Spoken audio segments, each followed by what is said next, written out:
Selamat datang, selamat berjumpa kembali di channel Pusat Update RPP. Pada video kali ini saya akan membahas yaitu soal ulangan harian atau soal penilaian harian beserta pembahasannya atau jawabannya khusus untuk kelas 4 tema 9 subtema 2 bagian ke-1. Soal-soal ini saya susun berdasarkan kurikulum 2013 revisi yang paling baru ya. Baik, sebelum dilanjut silahkan subscribe dulu ya, kemudian klik tanda like-nya dan jangan lupa klik juga tanda loncengnya agar nanti ketika ada video terbaru mendapatkan notifikasinya ya. Jadi kalian nanti tidak ketinggalan informasi khususnya berkaitan dengan soal-soal ulangan atau soal-soal penilaian harian atau soal penilaian akhir semester, penilaian akhir tahun ataupun penilaian tengah semester. Baik, kita lanjut saja ke soal nomor 1. Nah, ini ada sebuah gambar ya. Ibu-ibu, perhatikan gambarnya, mari kita lihat pertanyaannya. Nah, ini jenis energi yang digunakan sesuai kegiatan pada gambar adalah A. Kimia, B. Panas, C. Listrik, D. Api. Nah, ini ya, jadi silakan dilihat gambarnya dulu. Ini sudah dipelajari di tema 9 subtema 2 ya, tentang jenis-jenis energi. Baik, mari kita lihat jawabannya. Ya, C ya, energi listrik. Jadi yang digunakan sesuai gambar ini energi listrik. Baik, kita lanjut ke soal nomor 2. Nah, ini ada sebuah gambar lagi ya, silakan diperhatikan gambarnya. Kita lihat pertanyaannya. Perubahan energi yang terjadi sesuai gambar adalah, nah ini perubahan energinya ya. Baik, mari kita lihat pilihan jawabannya. A. Dari gerak ke listrik, B. Dari listrik ke panas, C. Dari panas ke listrik, D. Listrik ke gerak. Nah, silakan diperhatikan ya. Itu yang dipegang oleh ibu-ibu di gambar itu alatnya apa. Nah, ini alat ini merubah energi dari apa ke apa ya. Tentunya ini juga sudah dipelajari. Baik, kita lihat jawabannya. Ya, dari energi listrik ke energi gerak. Itu namanya alatnya blender ya. Baik, kita lanjut ke soal nomor 3. Nah, ini berikut contoh pemanfaatan perubahan energi cahaya menjadi energi listrik, yaitu A. Panel surya, B. PLTA, C. Charger batu baterai, D. Setrika. Nah, ini ya yang merupakan contoh pemanfaatan perubahan energi cahaya menjadi energi listrik. Baik, mari kita lihat jawabannya. Ya, panel surya ya. Panel surya itu apa? Nah, silahkan komen di bawah ya. Karena ini juga sudah dipelajari di tema 9 subtema 2. Silahkan komen di bawah, diskusikan dengan teman-teman kalian agar lebih jelas ya. Baik, kita lanjut ke soal nomor 4. Nah, nih. Bertepuk tangan merupakan contoh perubahan energi. Ini bertepuk tangan. Nah, ini bertepuk tangan ini juga merupakan contoh perubahan energi ya. Baik, mari kita lihat pilihan jawabannya. A. Energi gerak menjadi energi panas, B. Energi gerak menjadi energi bunyi, C. Energi bunyi menjadi energi gerak, D. Energi panas menjadi energi gerak. Nah, baik, silakan dipilih jawabannya A, B, C, atau D.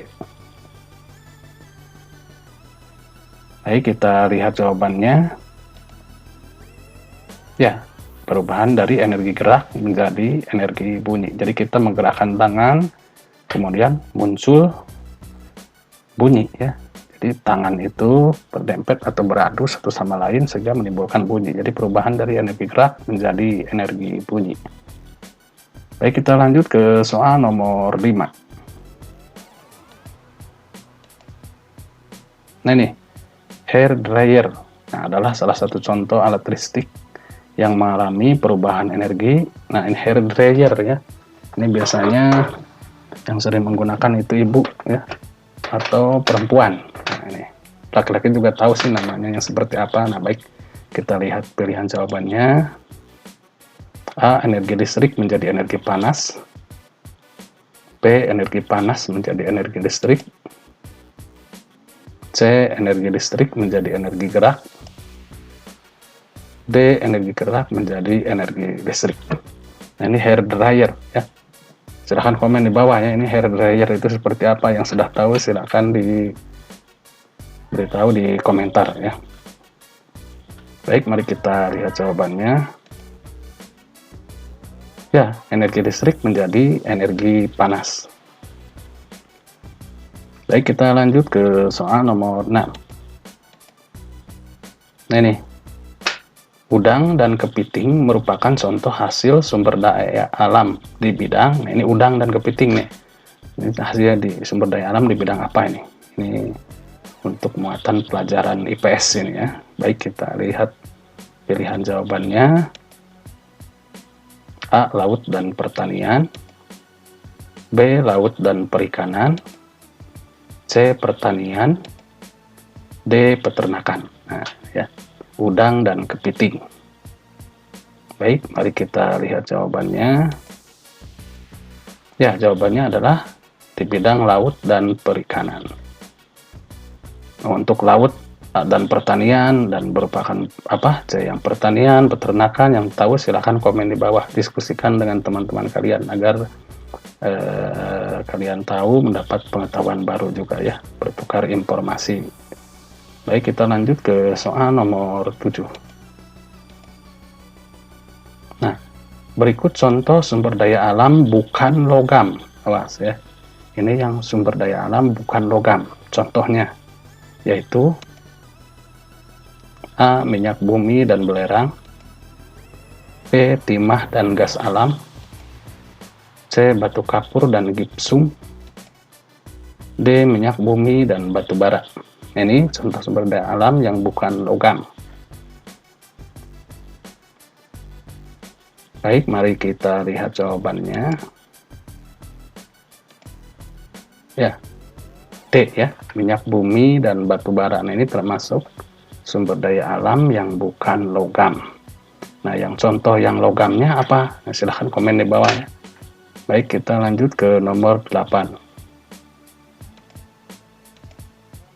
Nah, ini berdasarkan jenis bendanya, jenis sumber daya alam terdiri dari A. Yang dapat diperbaharui dan tidak dapat diperbaharui.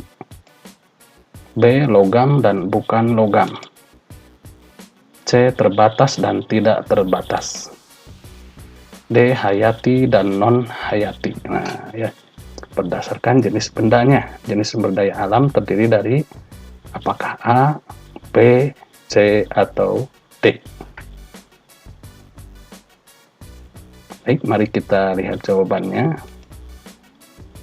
Ya, jawabannya adalah hayati dan non-hayati. Ya, untuk yang tahu atau yang sudah dipelajari, yang sudah paham, ya, silakan. Sumber daya alam hayati itu apa? Ya, sumber daya alam non hayati itu seperti apa? Silakan komen di bawah, berbagi pengetahuan dengan yang lainnya ya. Baik, kita lanjut ke soal nomor 9. Nah, ini berikut contoh sumber daya alam hayati, yaitu A. Minyak bumi dan gas alam. B. Batu bara dan kelapa. C. Kelapa dan jagung. D. Jagung dan batu kapur. Nah, tadi ya, ini yang sumber daya alam hayati. Ini contohnya ini.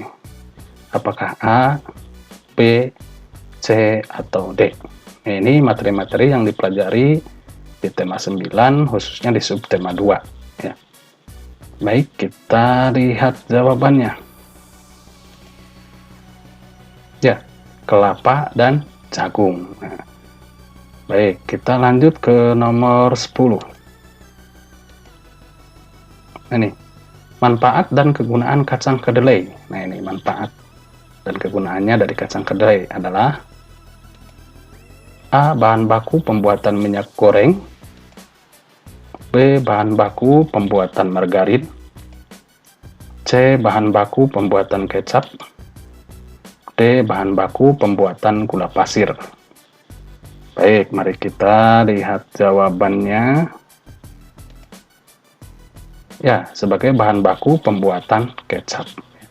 Kalau bahan baku pembuatan margarin apa? Ya, pembuatan minyak goreng apa bahan bakunya? Dan gula pasir, silakan komen di bawah ya. Baik, kita lanjut ke soal nomor 11. Nah, ini. Berikut contoh kewajiban kita sebagai warga negara, yaitu ini kewajiban ya.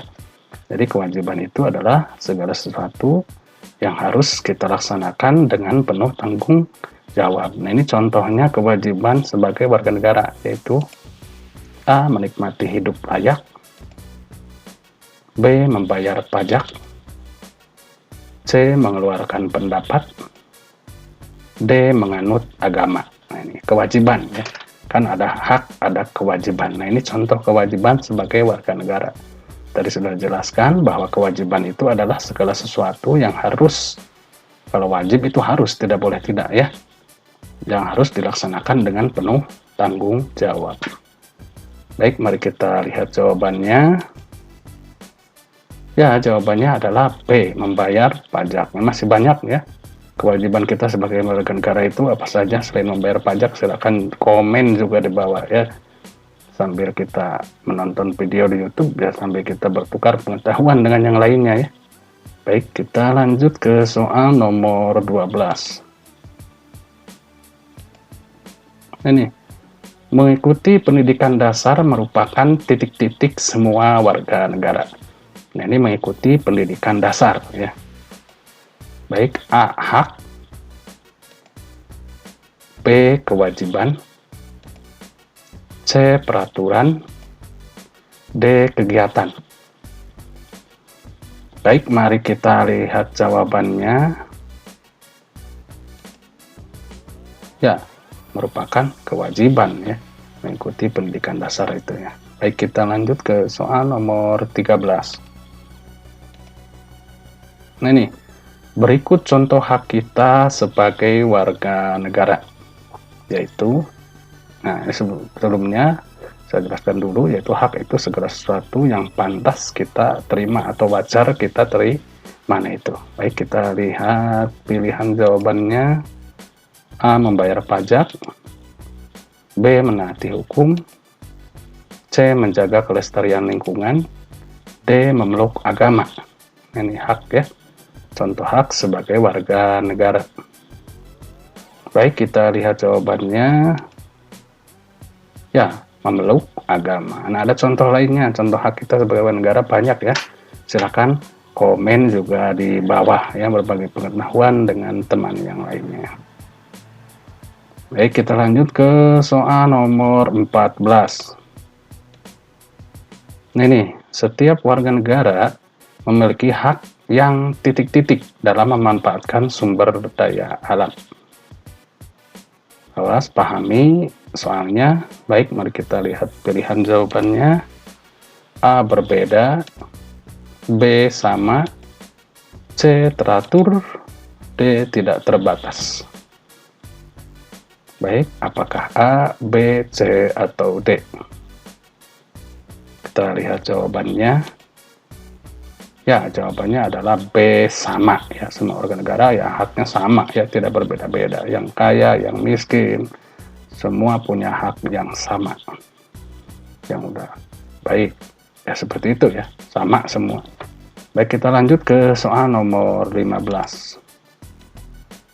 Ini cara melestarikan sumber daya alam, yaitu A. Menggunakan sebanyak-banyaknya.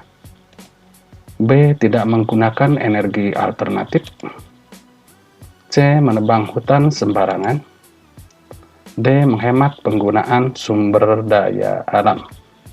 Nah, baik, ini cara melestarikan sumber daya alam itu bagaimana ya? Apakah A, B, C, atau D? Banyak ya, cuman kita pilih saja yang paling tepat dari 4 pilihan ini. Baik, mari kita lihat jawabannya. Ya, jawabannya adalah D ya.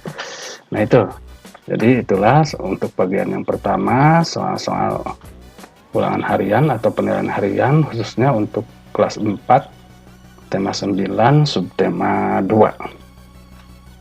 Baik, sampai di sana dulu. Jangan lupa subscribe ya. Klik juga tanda loncengnya agar tidak ketinggalan informasi dari video-video berikutnya yang akan dibahas di sini, khususnya tentang soal-soal ulangan, yaitu soal PAS ya, soal PAT, soal UTS nanti akan kita bahas di sini yang akan menjadi tempat belajar kalian. Jadi jangan lupa subscribe, klik tanda loncengnya agar setiap ada postingan terbaru atau video terbaru kalian mendapatkan notifikasi ya. Baik, sampai berjumpa kembali di video berikutnya.